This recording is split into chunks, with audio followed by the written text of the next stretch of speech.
close to done? Mm-hmm. Sort of, kind of? Mm-hmm. All right, so put your heads down if you finished it. Just so I can see it. Or just give me a show of hands. Who needs one more minute? Okay. All right.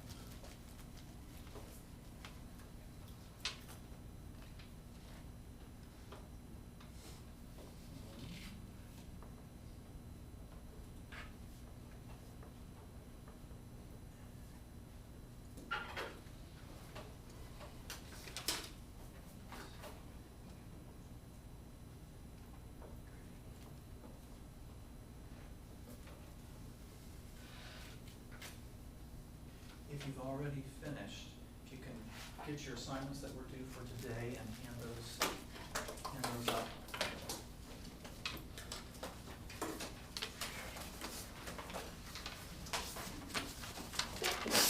Bless you. Thank you. My goodness. I had a big old sneeze a little while ago. Must be something floating in there. Well, before long, I'll be done, because it'll be the heater. Oh, yeah. There's that. Thank you.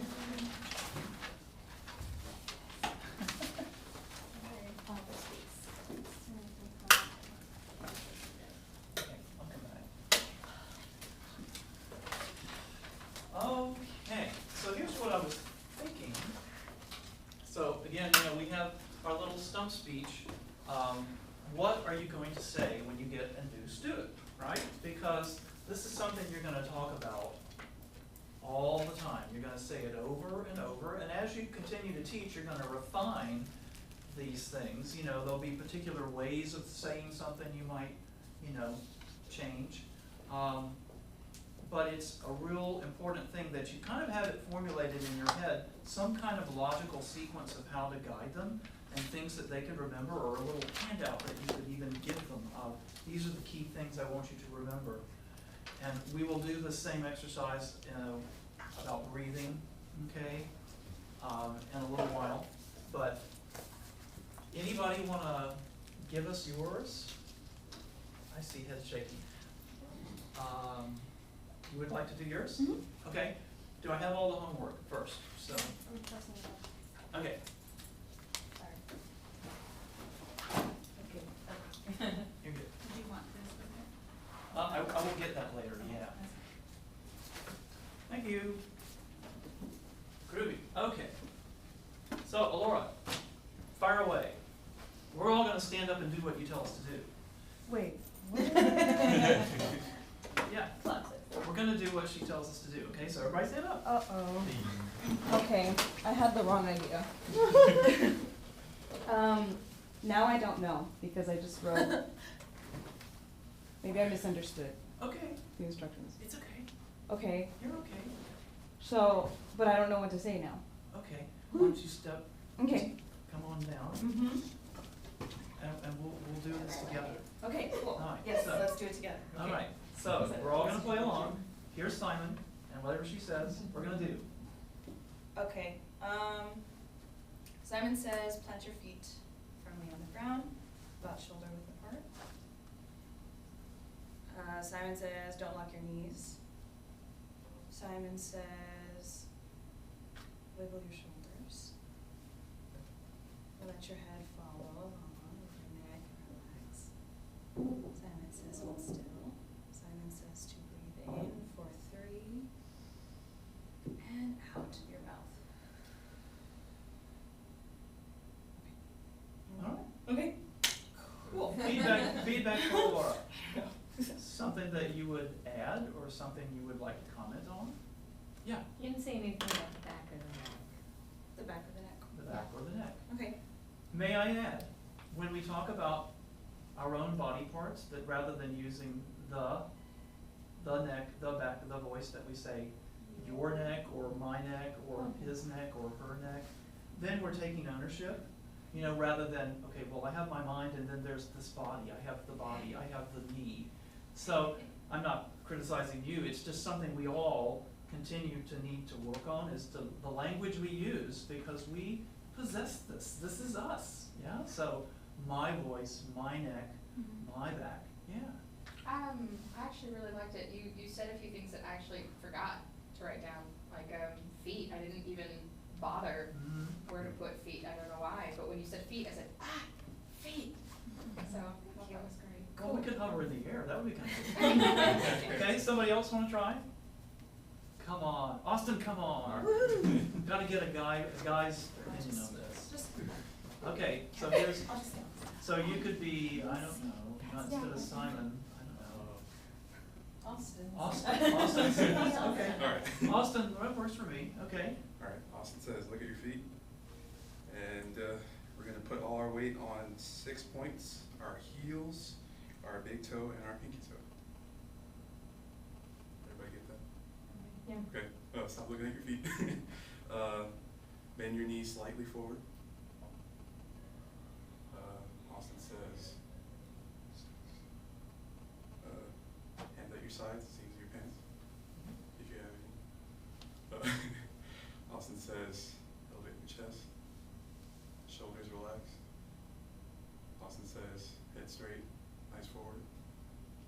And Austin says, I'm done. Did you grow up in a military family? No.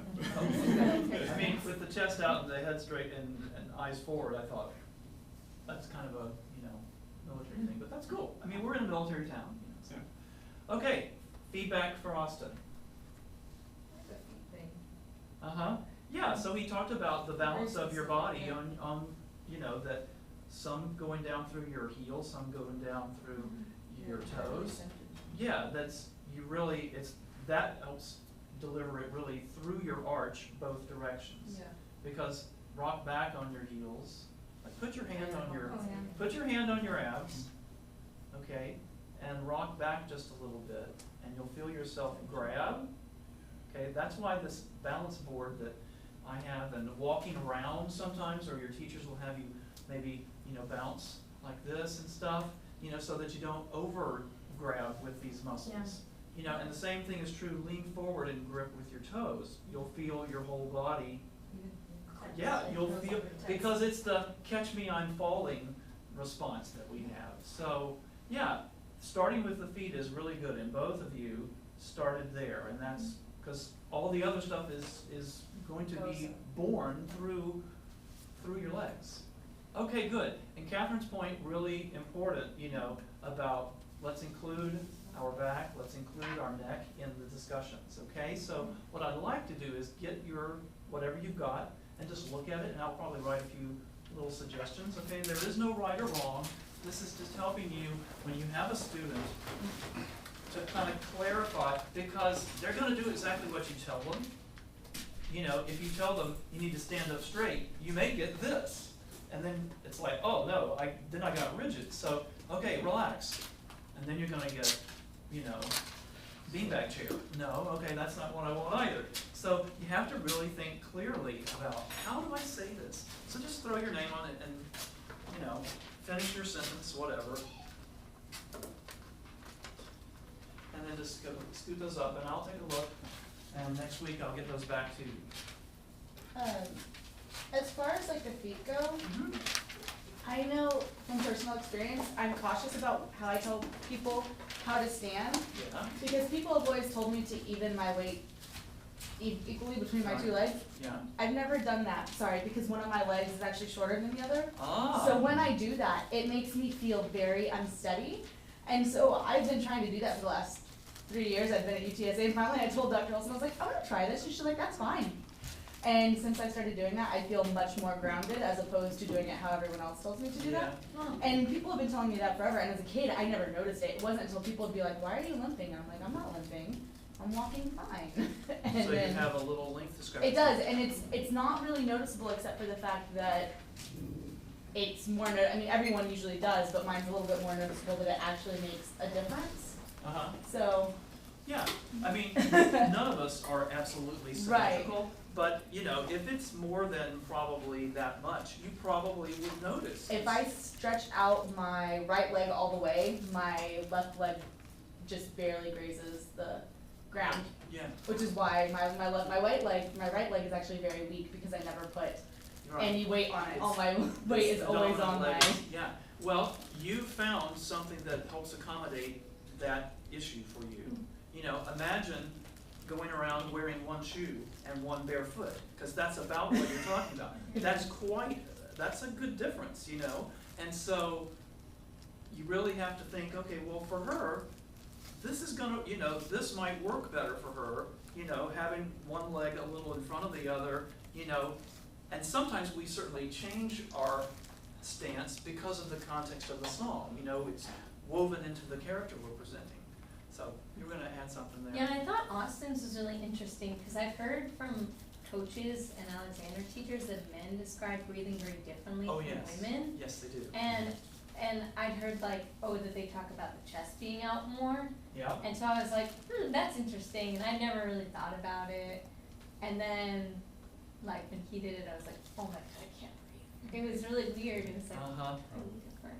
Yeah, I mean, our bodies are different. Yeah. I mean, every man's body is different from every other man's body, Mhm. and men's bodies are very different from women's bodies. And so we are, what McCoy points out, you know, he did a study, I've read the study, and they had, you know, like 70 or 80 of the voice majors at Westminster Choir College, and he video recorded them and, you know, still photos, and they had little dots looking at their body alignment and so on, and they were asking them about breathing, and, you know, what they did, what they said they did, and then what they did when watching them, you know, and it's quite different. It's really quite different.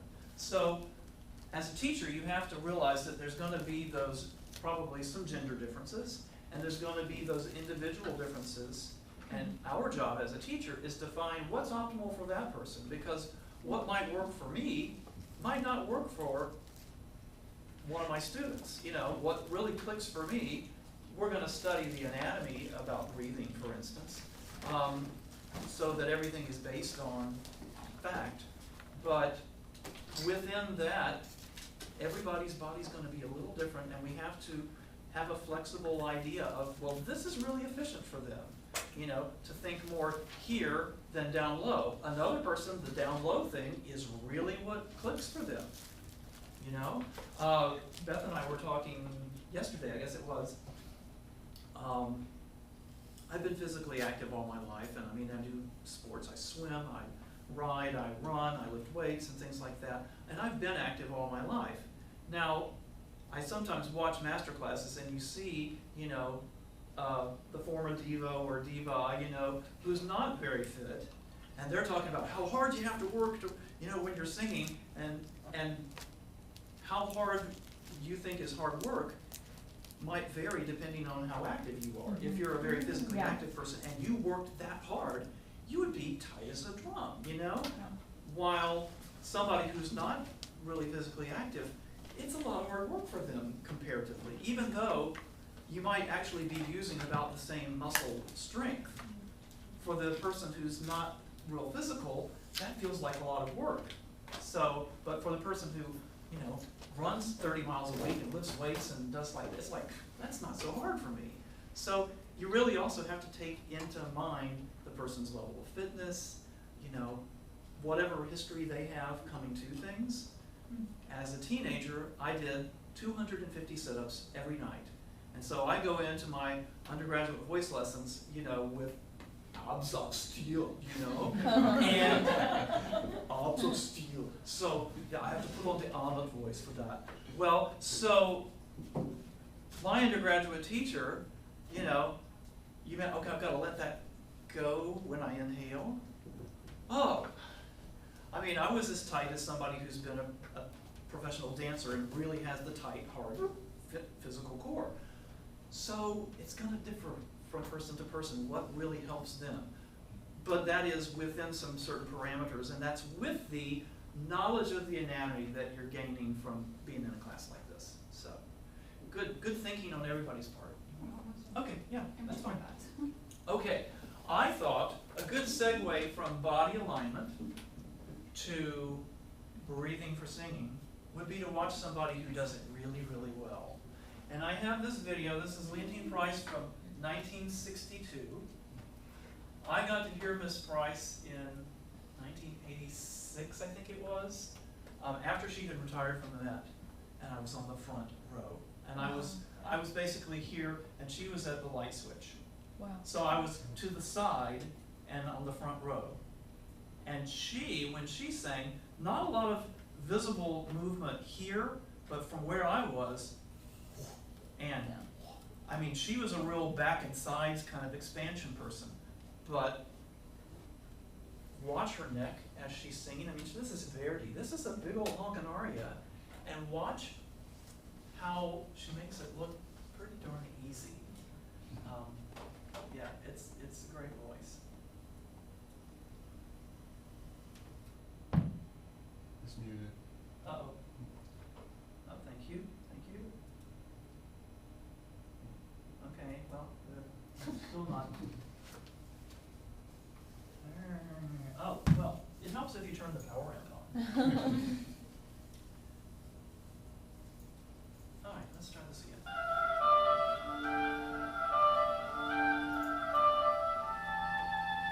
This was back in the day when opera singers were on television and they weren't lip syncing or anything like that.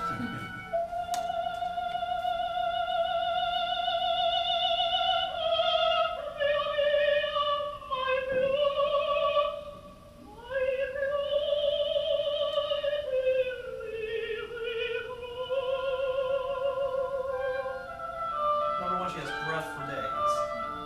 Watch her neck. You never see tension in her neck.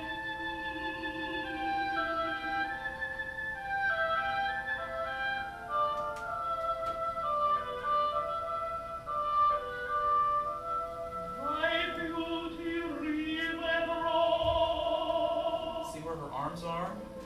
Not here.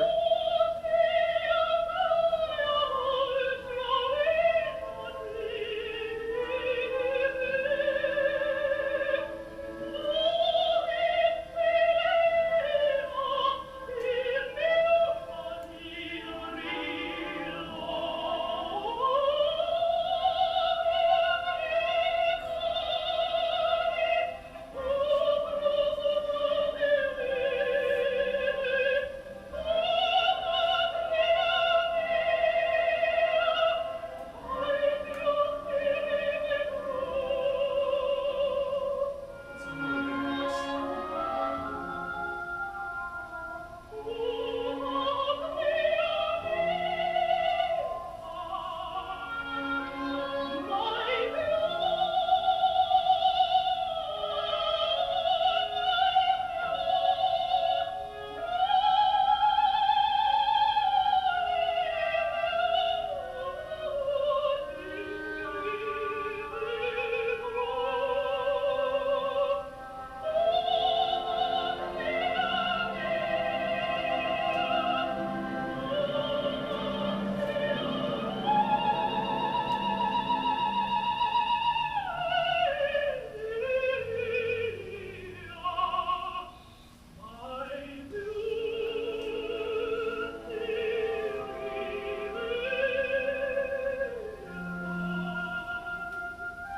She's never rushed. She always has all the air she needs. She stays open. Even when sitting, she's going to sit here for a while. Here's my chest voice.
I didn't get to hear her sing that, but I got to hear her sing, whoops, and now she's doing it again.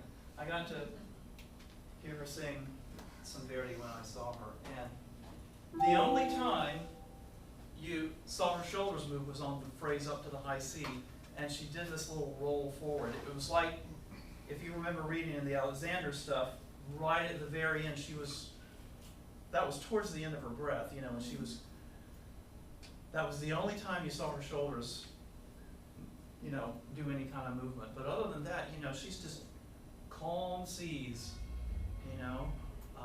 And yet, you know, I mean, listening to her sing, she's using a ton of air, but you don't see her heaving a whole lot.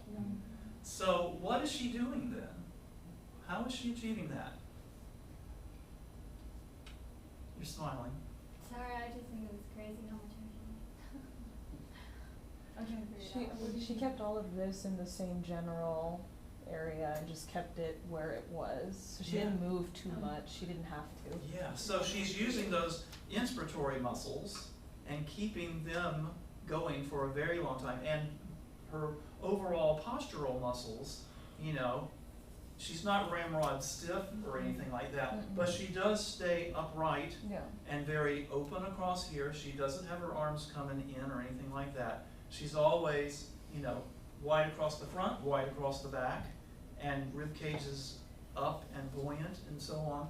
And because of that, she's using her energy pretty steadily in that way, rather than having to heave and get a big breath and then collapse, and then heave and get a big breath and collapse, which is more, it's more energy to do it that way than to keep that open, buoyant, tall use of her whole body when she sings, and that always open and expanded rib cage. And you don't see a lot of pulling in and out, you know, pushing out, you know. She moved a little bit, but again, more of what she did, because I saw her do it in person, was sides and back for her. Now, other people who can sing incredible phrases do things differently. But for her, this sure works. And she's certainly, through her body alignment, giving herself the best chance to do what works well. You know, she never collapses. Even when she sat or when she stood up, you know, it was always leading with her head up and free and her neck free and her rib cage open, always. So she found that means to efficiency. Okay, so, yeah, there's wonderful videos of her online. I hope that you guys get on YouTube and watch. We've got such an incredible treasure trove now of things on YouTube.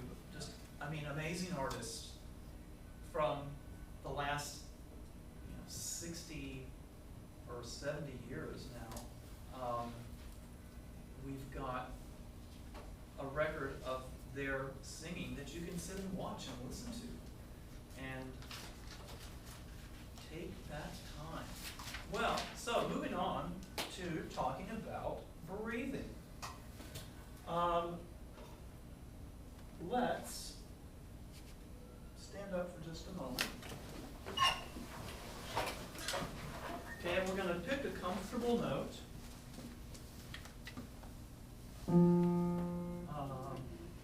Let's see. Yeah. Okay. So, we'll just do ah, okay. So, just kind of basic, your good singer stance kind of thing. We're going to breathe in together and just sustain an ah, and just mentally for you, count how long you go. Okay? 1, 2, ready, and just counting.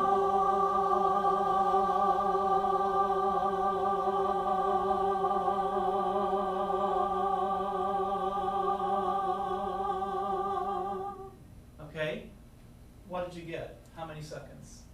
10. Okay, so we had like 17. Well, you know your own, you know your comfort sleeper number, okay? So keep that number in mind. Okay, now get into a good old slump, all right, yeah, you're chilling with the friends, yeah, okay, all right, and breathe in, and let's do the ah again, but you just stay in your nice, slumpy, chilled out pose, okay, ready?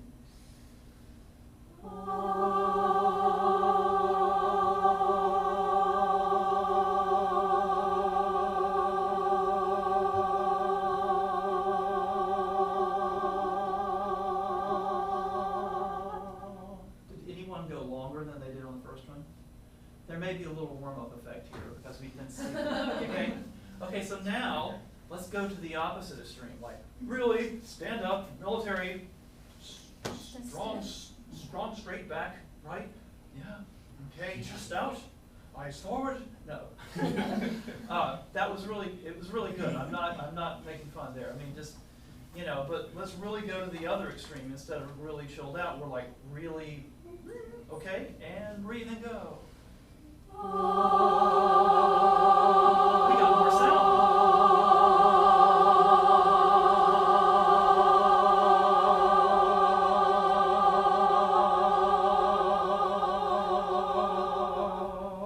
Okay, did anybody do better than they did the first time on that one?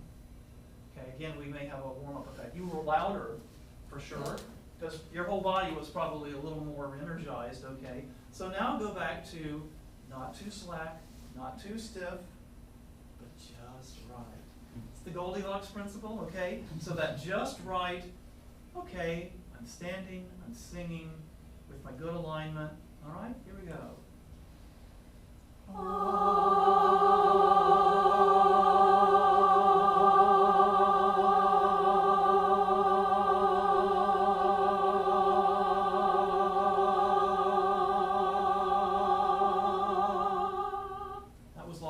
Several people, I could tell. Yeah.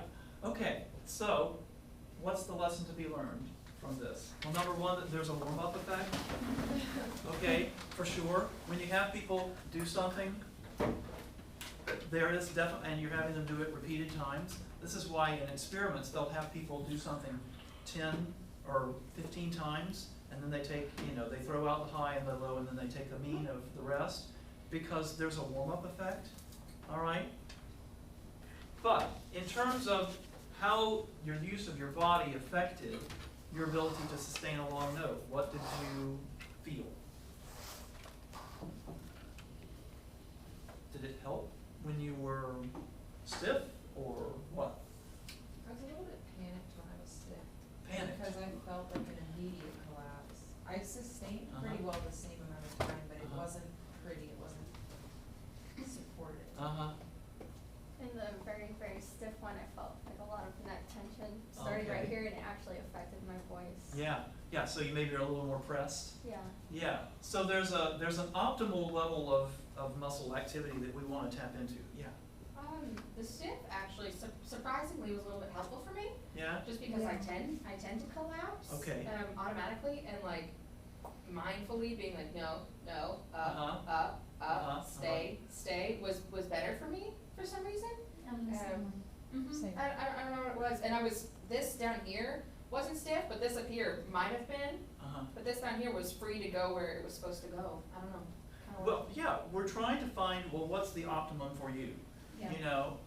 The person who's really hypertense, I've taught guys, for instance, that, you couldn't get them out of the gym, And, for them, it was like, okay, all right, here we go, we're going to sing. I had to get them almost like noodly loose for them to be at the right, because they were just so, all the time.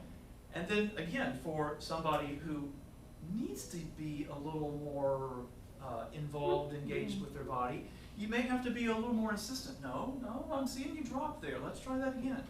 I have a student I was working with recently, and he tends to kind of let his chest collapse. And I said, okay, we're going to play Scarecrow, from The Wizard of Oz. And so he sang with his arms just out like that. And I said, I just want you to think about, like your arms are going out to infinity. So you're kind of getting that nice long stretch this way. That also helps him not think about his arms are out there forever, that they're actually kind of going somewhere. And it's amazing, just a little thing like that helped him think, oh yeah, okay, all right. You saw a recap of that yesterday.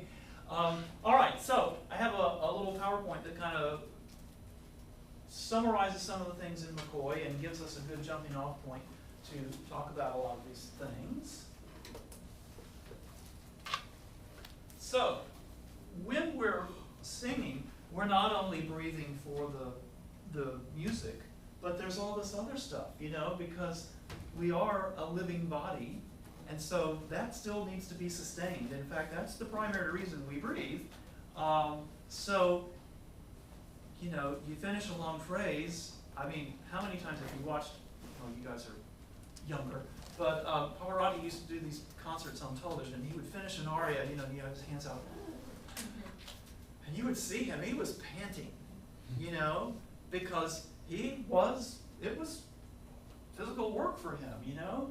And so the muscles that we're using, all those postural stabilization muscles as well as the muscles of respirations, they're demanding, you know, blood flow, oxygen, calories being burned, okay? So they need to be nourished with the oxygen when we're breathing, okay? Plus, you know, your brain is still going, your heart is still beating, you're still digesting breakfast. So all of those things are still going on, and then we layer on top of that, okay, I can't breathe there because this phrase won't make any sense if I break it up between the subject and the verb. So I can't breathe there, so I've got to go on for a while, you know. Meanwhile, all that other body stuff is still saying, hello, hello.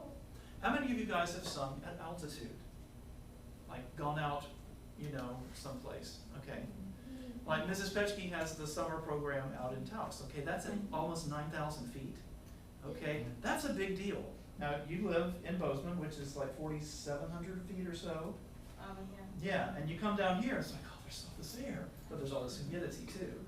I used to live in Colorado, and, you know, the phrases that I couldn't make there, and if I would go home at Christmas and be practicing, it's like, wow, so easy. Because the pressure, the partial pressure of the oxygen is greater at sea level than it is at 5,000 feet. Just a word of advice. Nats this year is out in Canyon, okay, that's 3,600 feet. You may notice that. You know, you get above about 3,000 feet and you start noticing, I don't quite have the air I had down at sea level, okay? So that's something you might think about before going to Nats is safety valve breath if I need it, because I might run out just a little sooner than normal, or we might need to take the tempo a tick faster for me to get through that long phrase, or get into the gym, you know, and get fit before we go out there. So all that other stuff is going on in the background while we then are being musicians on top of it. So when we breathe for singing, it's very different from what we do every day, right? Some silly composer has written this music, and we've got, you know, all this other stuff that we have to do, and then we have to do it in a certain time. And so typically it's a quick breath in, and then we're doing a long, slow exhalation, which is not something, other than if we were talking, that's not something we would do. Maybe if you were swimming, you know, and you were doing underwater, you know, you'd take a quick breath and then you would dive and you would be slowly exhaling as you went. But other than something like that, we don't typically do that. You know, you take a breath in and you just kind of let it drain out, and you take another breath in, and it's not got this timed aspect to it that we have with music. And then we also have to be thinking, and a lot of what we do when we practice a new piece is the timing of our breathing, right? Okay, you're learning the music and you're learning, okay, I have got to go this many seconds on that breath, and in the meantime, I'm doing this, you know, or I'm doing this, you know, in terms of the direction of the phrase. And that affects how much air is required too. What takes more air, singing low or singing high? Sing high. Singing high. Oh, yeah. Singing high is going to take a greater pressure, okay? So you'll typically take a bigger breath. It takes a higher breath pressure in general to sing high. Now, what some of you immediately said low, because when you're down low, you may not get as firm a closure with your vocal folds as you do, at least, you know, some people, it may get you down into an area where you aren't as efficient breath-wise.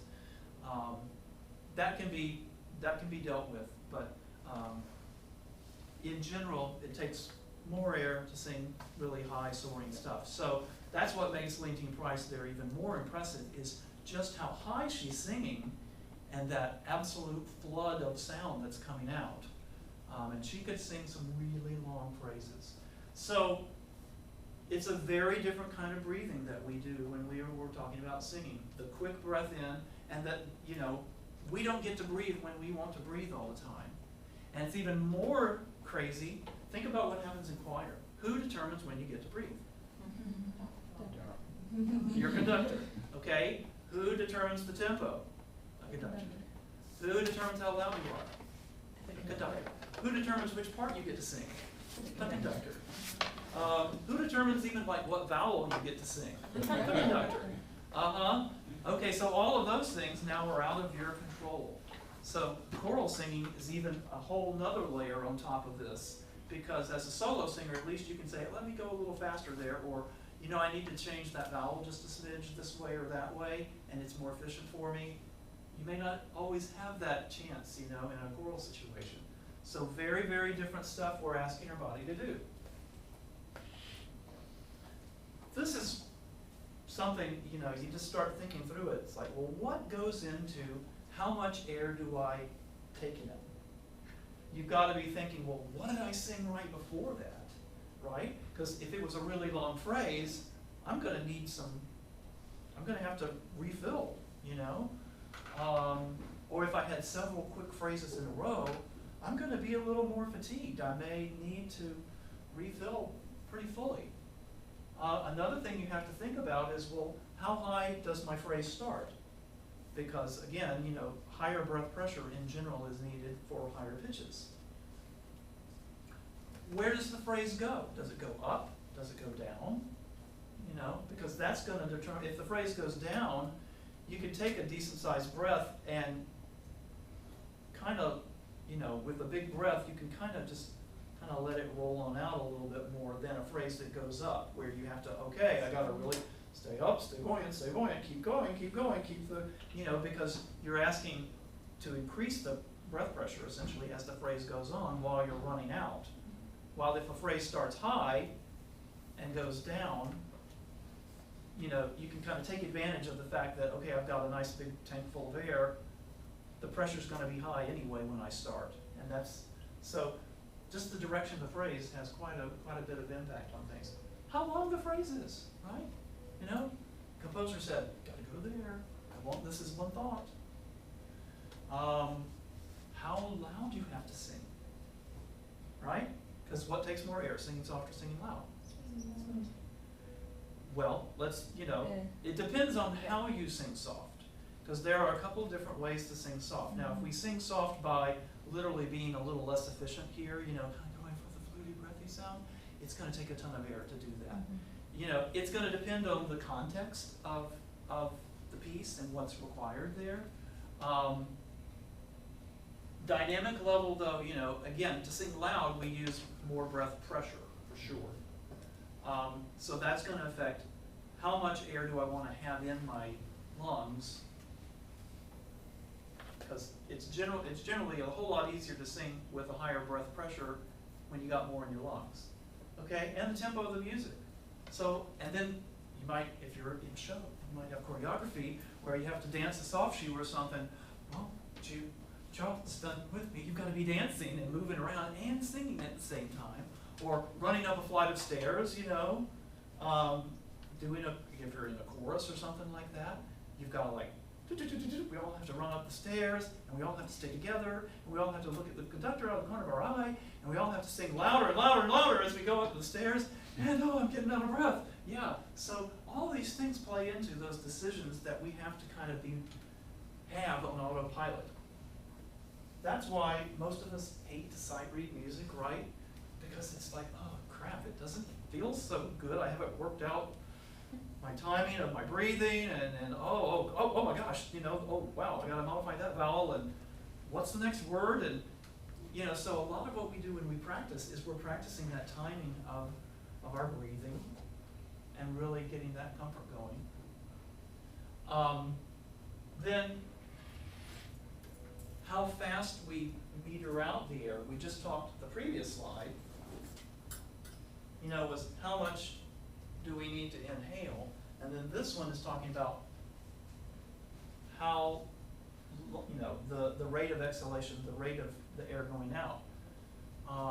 Again, the pitch range of what you're singing, how long the phrase is, the vowels, right? Because you've probably all experienced that situation of you've got a melisma and you sing it on this word, and then you've got to sing the same basic pattern and it's a different vowel, and it's like, why is it so easy on that one and it's really, really hard to get through it on this one, you know? And even like where it sits, you know, sometimes, okay, there's a higher melisma, and then it sequences and it goes down, and it's really groovy here, and I can just chug right through it, and then I get down here, so I can't do it. So the pitch range, the length of the phrase, the vowels, the type of music, right? If you're doing romantic music versus Baroque music, you are going to sing with a little different kind of production. You're going to sing probably lighter singing Baroque music than you would romantic period music, and that's going to affect the use of air, the emotional content of the text. You know, if you're Violetta at the end of Traviata, she might, because she's dying of tuberculosis, you might use that, you know, Celeste la promessa. You know, you might use a little more of that breathy tone. Bless you. Thank you. Listen to Barbara Streisand. Man, is she the queen of different colors and using breathy for an emotional thing. Even the sound of her intake of breath, she'll do that in the emotion of what she's doing.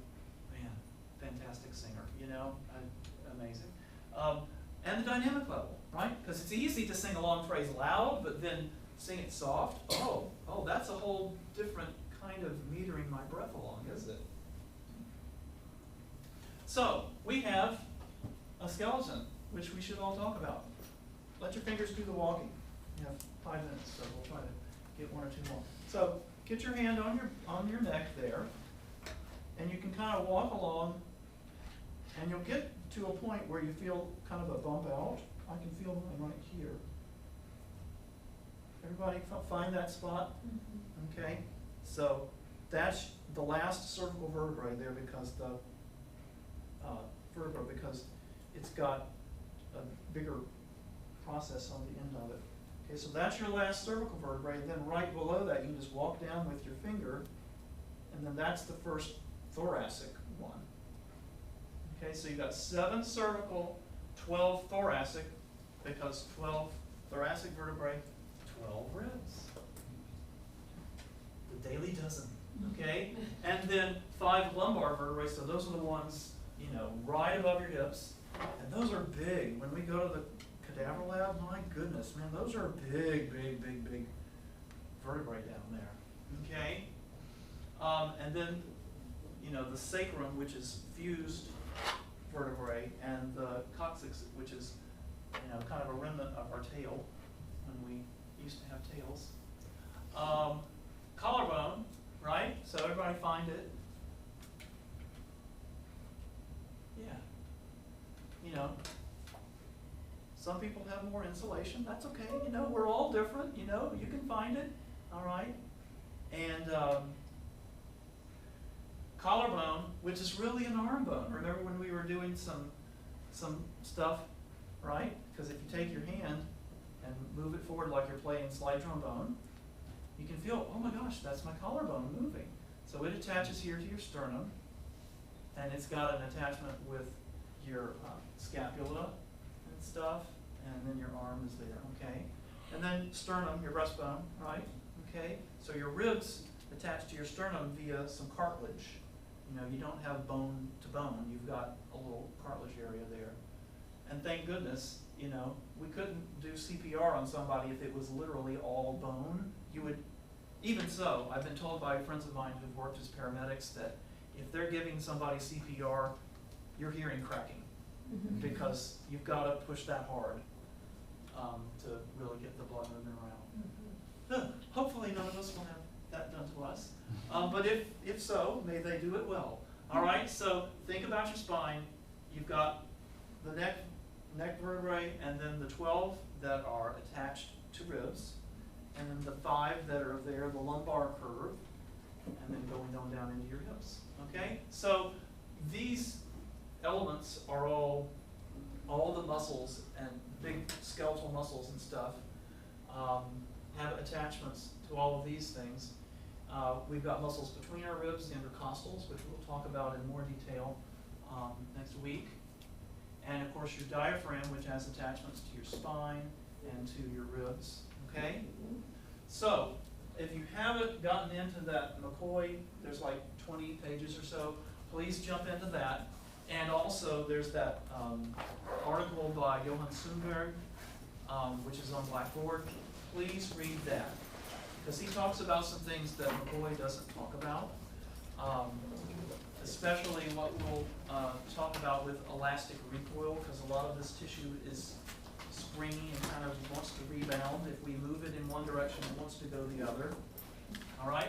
So we'll pick it up here talking about the respiratory tissues, and we'll look at, I've got an anatomical model, and you can look at that. Okay? So I'll see you guys Monday, and grads, I'll see you Friday.